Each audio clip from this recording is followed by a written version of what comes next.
So now we're gonna look at the next part of the move, which is switching to like an A or J style passing, where we just switch our hand grips. And now this is good for securing the pass. So we get towards the hip and knee post, right? But we can hold it great, but we actually want to separate the knee elbow and start getting chest to chest and getting our points. So from here, we're actually gonna unlock our hands, we're gonna punch towards this position. When we do this, we don't think about just holding here. Same things before, we run around his body. Because the more my opponent's shoulders are flat on the mat, the easier time he has pushing me away, extending and bringing his foot towards the inside. The more my partner is rounded, the easier it is for me to hold this position. Because if he's rounded and he tries pushing me away, you can see it's very awkward. But if he can take his chest and shoulders away, see how he can easily extend me away off?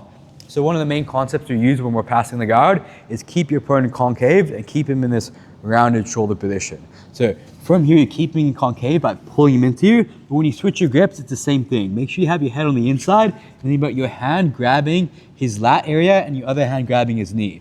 From here, your head burrows on the inside and now you pull him in. As he tries framing you away, if he extends too much and takes his shoulders towards the mat, he just gives you the pass. So what he has to do, he has to stay balled up in this position where he pulls the knees to his chest. But this means when he tries recovering, try to recover Knox, you can see how it's pretty much impossible. In order for him to recover, he needs to give up the guard pass, which is what I want. Now from this position, you can quite easily hold it. Try to escape. We can see how we can hold this position. Now we can bury our elbow toward the inside, get our head inside the hip, and now secure our points. He's probably gonna turtle. As he turtles, stay behind the elbow, start following, getting a seatbelt, and taking the back from here.